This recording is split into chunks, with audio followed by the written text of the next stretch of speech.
안녕하세요, 코마도입니다. 오늘 비트코인이 큰 상승을 보여줬습니다.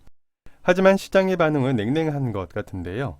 그 이유는 글래스노드와 센터먼트 지표를 통해서 예측해 볼 수 있었습니다. 우선 글래스노드 차트를 보면 노란색 선은 활성 지갑수이며 검정색 선은 비트코인의 가격입니다. 지금의 활성 주소가 20년 초반과 비슷한 수준인데요. 최근 데이터는 조금 더 올라오긴 했지만 이번 5월 하락장에서 많은 사람들이 이탈했으며 지표상 비트코인의 가격 변동이 어느 정도 발생이 되고 있기에 지갑수 비례해서 개인 투자자들보다는 기관의 주도로 보이고 있습니다.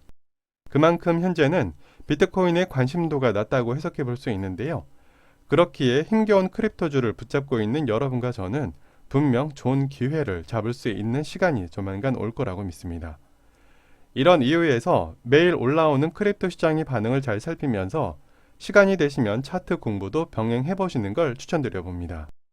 하지만 지속 말씀드리지만 반대의 상황이 발생되지 말라는 법도 없기에 만약을 대비해 대응책도 미리 생각해 두셔야 한다는 걸 말씀드리고, 다시 올 하락에서 대응하지 못한다면 그 이후의 기회가 언제가 될지 알 수 없기에 꼭 인지가 필요한 상황일 것 같습니다.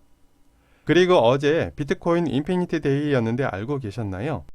그 시작은 마이클 셀러가 트위터에 글을 올리면서 퍼지기 시작했습니다.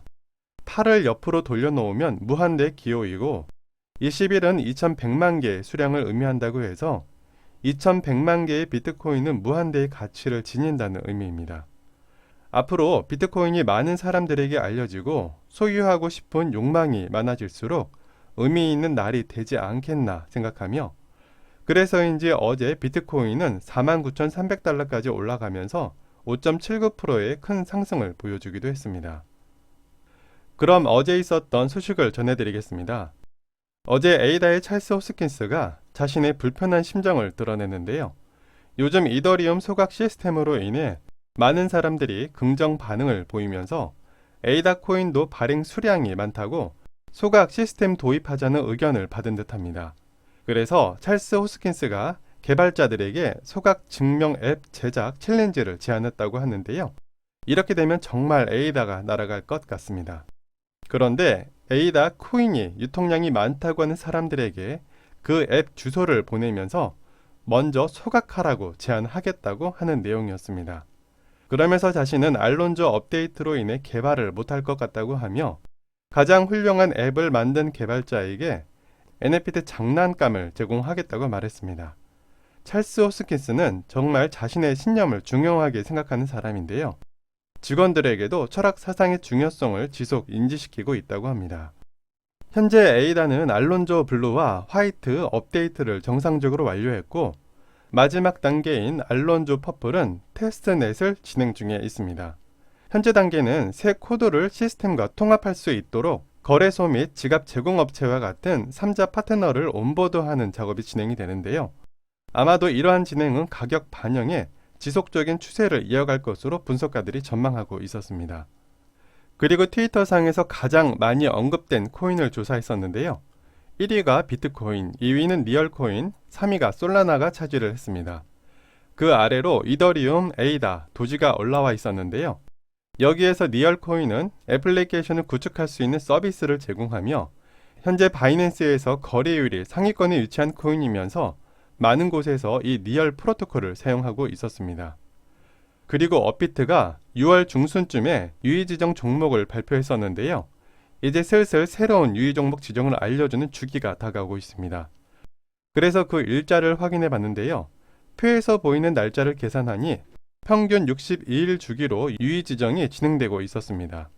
현재는 평균 날짜가 지났기에 혹시 모를 피해에 대비해 자신이 투자한 알트코인을 점검을 진행해보는 것도 괜찮을 것 같습니다. 최근 힘을 잘 받고 있는 체인링크에 좋은 소식이 있습니다. 온체인 데이터 제공업체 센터먼트에 따르면 체인링크 네트워크에서 상호작용하는 고유 주소량이 3개월 만에 최고치로 급증했다는 내용입니다. 차트에 보시면 7월 20일 바닥을 찍고 지속 상승 중이면서 활성 주소 수도 빠르게 늘고 있습니다. 여기에서 활성 주소 수는 네트워크 성장에 가늠하기에 좋은 지표가 될 수 있으며 이 주소가 늘어날수록 가격 상승에 반영되고 있는 사례가 많았으며 여기에서 저비용이면서 고도의 스마트 계약을 가능토록 한 아비트럼 1 출시가 기여를 한 것 같습니다. 체인링크는 앞으로 현실 세계의 정보를 온체인 가능토록 하는 중요한 미들웨어 기술을 가진 서비스 제공업체입니다.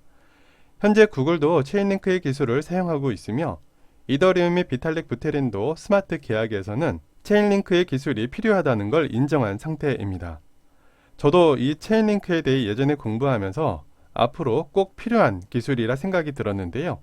반면 가장 큰 문제점은 해킹에 취약할 수 있다는 것이 단점이기도 했습니다. 그래도 장기적으로 체인링크의 가치는 외부의 데이터를 블록체인 스마트 계약으로 통합하는데 가장 유용한 블록체인 기술이며 에이다도 조만간 스마트 계약을 시도하면 체인링크에 많은 도움을 받을 것 같습니다. 이미 이 둘의 관계는 2020년 7월에 파트너 협약을 맺은 관계이기도 합니다.